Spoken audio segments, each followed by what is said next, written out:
En Totus Podcast encontrarás contenido de diversa índole que seguro te va a proporcionar esos minutos de entretenimiento que nunca están de más. Decía Antoine Lavoisier, uno de los padres de la química moderna en el siglo XVIII, que la materia ni se crea ni se destruye, solo se transforma. Un siglo más tarde, el físico Julius von Mayer hizo extensible esta máxima con la energía, una magnitud fundamental en física. Pues bien, este hombre afirmó que cuando una forma de energía se desvanece, simultáneamente se manifiesta de otra forma. Hola, José. Buenas, Antonio. Sin perdernos en disertaciones de calado científico, la audiencia seguro que padece a diario algún tipo de emergencia energética, sobre todo con los teléfonos móviles, que necesitan recargar sus baterías prácticamente a diario. Cosas del futuro que estamos viviendo. Y de baterías vamos a hablar. Pero no de las que tocaba Ringo Starr, sino de las que en su día hubiesen podido adelantar siglos y siglos de avance tecnológico. Correcto. Vamos a hablar de unos artefactos antiguos que, al parecer, tuvieron la capacidad de generar electricidad en unas épocas históricas en las que destacaban nombres como Arquímedes, Cleopatra o Julio César. Hablemos, pues, de las baterías de Bagdad.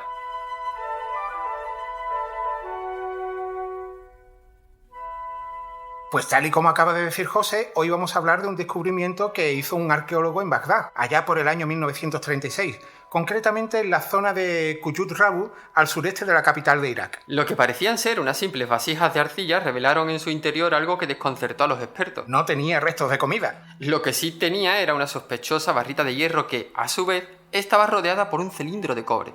Se da la curiosidad de que si se llenaba la vasija con alguna sustancia electrolítica, la vasija podía generar electricidad, alrededor de 1,1 voltios. A ver, tirando de los apuntes de química de Boop, una sustancia electrolítica es un compuesto que cuando se disuelve en agua permite el paso de la corriente eléctrica.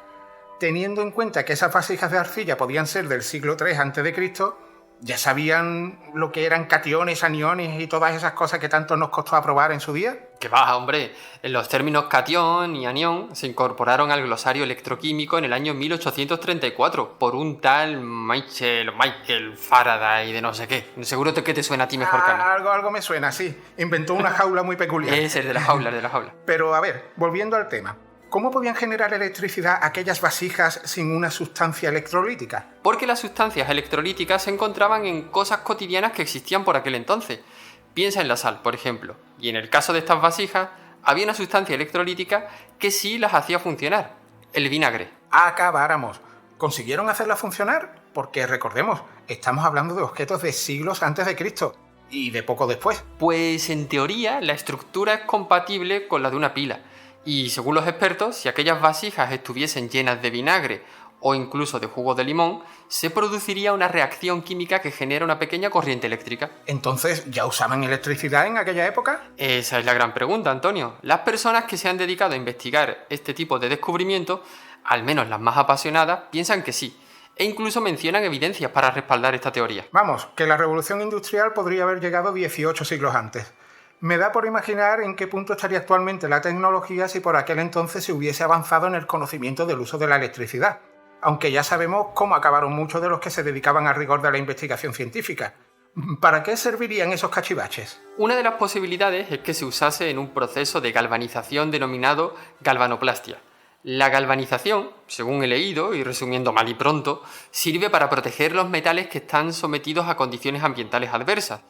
Al aplicar una corriente eléctrica, podrían haber protegido estos objetos metálicos de la corrosión. Lo primero que se me viene a la cabeza son las espadas y las estructuras de hierro que sostenían algunas construcciones. Puede ser. La verdad es que no deja de ser increíble. Si esta posibilidad fuese cierta, el proceso que llevaban a cabo sería algo así.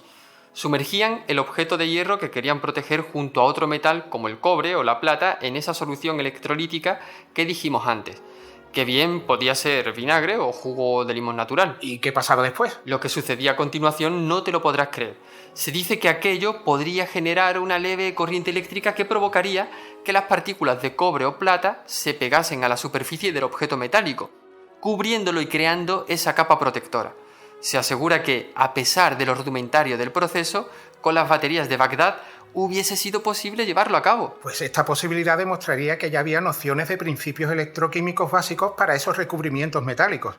Hay que aclarar que no hay evidencias concluyentes de estos usos, Pero la hipótesis que plantea el uso de tecnologías rudimentarias para realizar funciones que se implantarían muchos siglos más tarde es apasionante. ¿Qué otros usos pudieron haber tenido estas baterías de Bagdad? ¿Has encontrado algo interesante? Sí, mira, interesante y curioso. La investigación sobre el descubrimiento de estas vasijas tan peculiares no descarta que tuvieran una función médica. No me digas que estamos ante los primeros prototipos de desfibriladores. No, hombre, no llegaron a tanto. Pero sí pudieron usarse para aplicar alguna suerte de electroterapia. ¿Y eso cómo podría haber sido posible? Es una buena pregunta, porque lo que hoy día conocemos como electroterapia no se desarrolló hasta el siglo XVIII. El caso es que las baterías de Bagdad podían generar un voltaje bajito, pero lo suficiente para notar el calambre. Ya te sigo. Entiendo que los expertos atribuyen a los creadores de estas baterías algunos conocimientos médicos. Tal vez en aquella época descubrieran que ese pequeño voltaje tenía efectos analgésicos y proporcionaba cierto alivio en zonas donde se sentía dolor. Quizá usaran electrodos primitivos con pequeñas piezas metálicas para aplicar la corriente directamente sobre la piel. Pues sabiendo lo susceptibles que eran aquellas sociedades, no me extrañaría que aquello fuese interpretado como un efecto mágico o divino. Por entonces era habitual convertir un tratamiento médico en un ritual místico o religioso. Y más si hablamos de que hubiesen conseguido aplicar algún conocimiento relacionado con la electricidad. Tal vez, como bien apuntas, era algo que quedaba lejos de estar bien comprendido.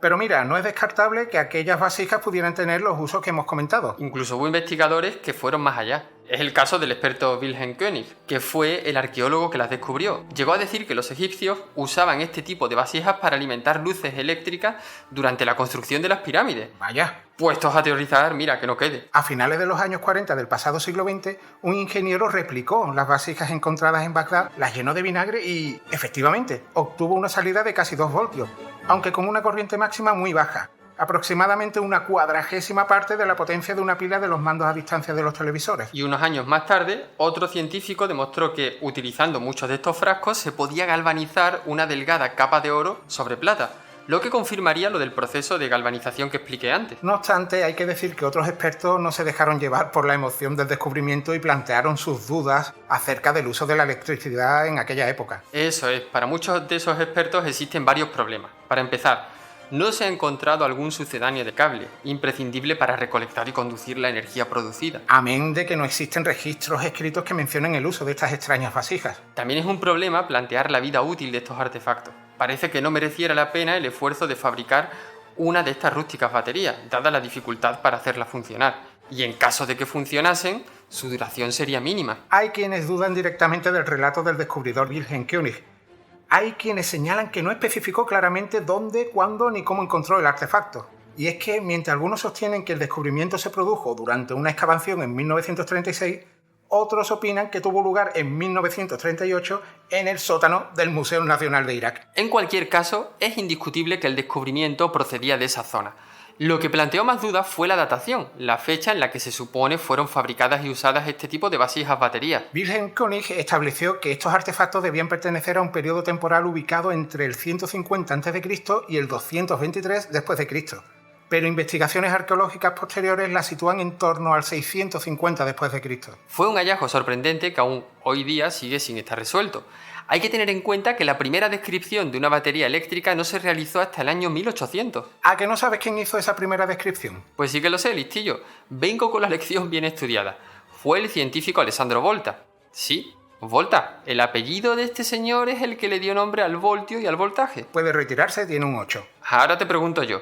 ¿Por qué se empeñó Wilhelm König, el ya nombrado descubridor de las baterías de Bagdad, en asegurar que esas vasijas tuvieron un uso eléctrico?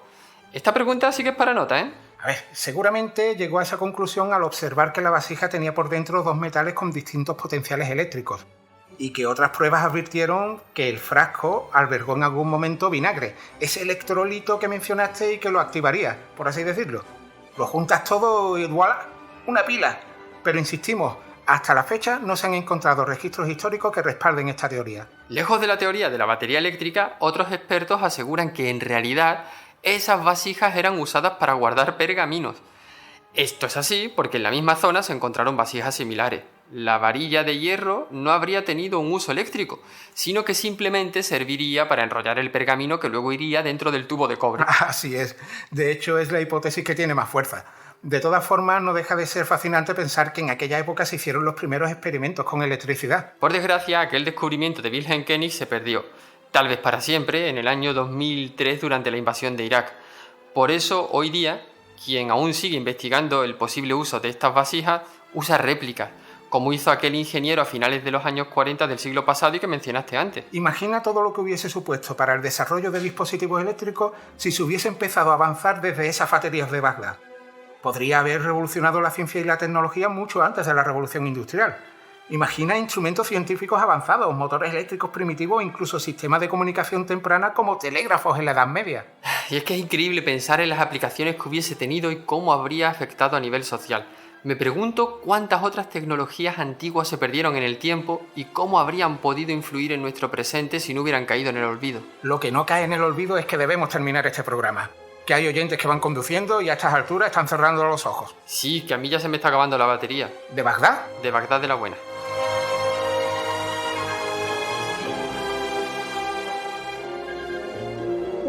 Gracias por escuchar y apoyar Totus Podcast. Síguenos en la web www.totuspodcast.com y en nuestras redes sociales. Hasta el próximo programa.